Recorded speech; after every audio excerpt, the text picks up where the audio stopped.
You are just so selfish. If you actually cared about people, you would wear the mask. You just want everybody else to do the work for you. I'm sure we've all read comments like that on Facebook or some other social media platform, and it drives us nuts. Here's the thing though.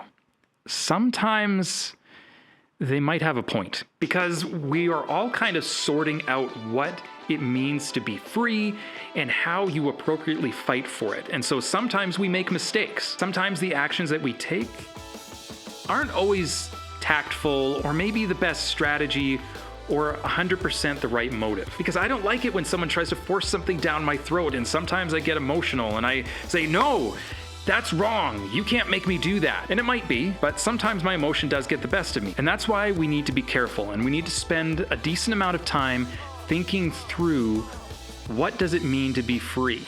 And how do you appropriately fight for that? And it can be difficult to be consistent. When do somebody else's rights begin and where do mine end? When is somebody violating your rights and when are you violating theirs? When are they pushing too far and when am I pushing too far? And all those things, we need to think those things through. And so here's a framework that I've found helpful in thinking and working these things through. And as a real basic summary, it's for my neighbor, because it is a much stronger position to fight for my neighbor's rights than it is to fight for my own rights. I want to stand up for my neighbor's right to justice, their right to family, their right to truth, their right to life, for their right to work. We were created to work. Work is actually a blessing. It's a good thing. And when you take that away, you remove something fundamental to who we are as humans. And it's dehumanizing to remove that from us. And so I'm going to stand up for my neighbor's right to those things. And so when I'm thinking through when do I push something and when do I not, the first thing I'm working through is forcing myself to be very honest with myself. Am I doing this for me or for somebody else? And this applies to how we're resisting as well. Are we resisting in a way that is entitled or that's sacrificial?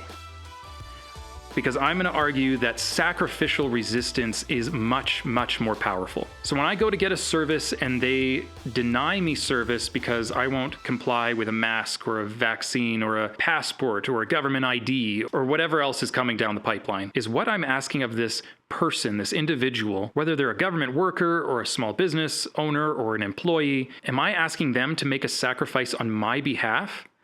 Or am I taking the sacrifice on myself? And I'm not saying don't ask someone if they'd be willing to take that risk for you or make that sacrifice for you in exchange for your business or whatever that is. But I think it's important to be respectful and understanding that when we ask for accommodation, we are asking someone else, in most cases, we are asking someone else to take a risk on our behalf, to take the risk on themselves. We are asking them to transfer the responsibility from us to them. So we ought to be humble in understanding what it is we are actually asking. And secondly, it's really important that we do not bluff. My wife and I have been denied a small number of services because of our stance on truth.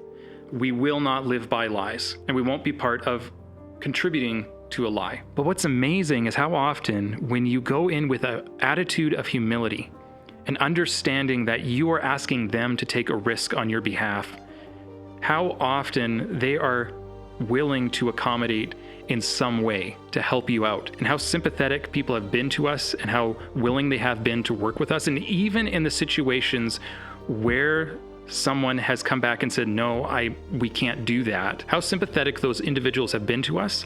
And you can see their mind turning as they're trying to work out what's happening. Now, the key is it has to be a conviction. No bluffing. If you are going to ask someone to actively take a risk on your behalf, and then they come back and say, I'm sorry, I can't do that, you have to follow through and take the sacrifice on yourself for the sake of freedom. And that's much more powerful of a statement when you make that sacrifice, no matter what it is, whether that's not being able to shop at the local grocery store or being denied medical services, or whether you continue with your employment with your employer. If you're going to ask someone to take a risk on your behalf, honor them with following through on your conviction and taking the sacrifice on yourself for the sake of freedom. In the fight for freedom, making sacrifices will speak much louder than insisting on our rights. And when I am going to stand up for rights, it's not for myself. It's for my neighbor.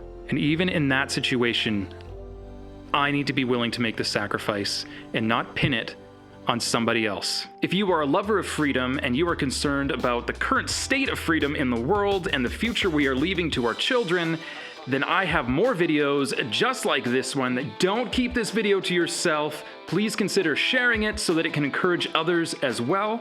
Stay loyal, stay free. Until next time.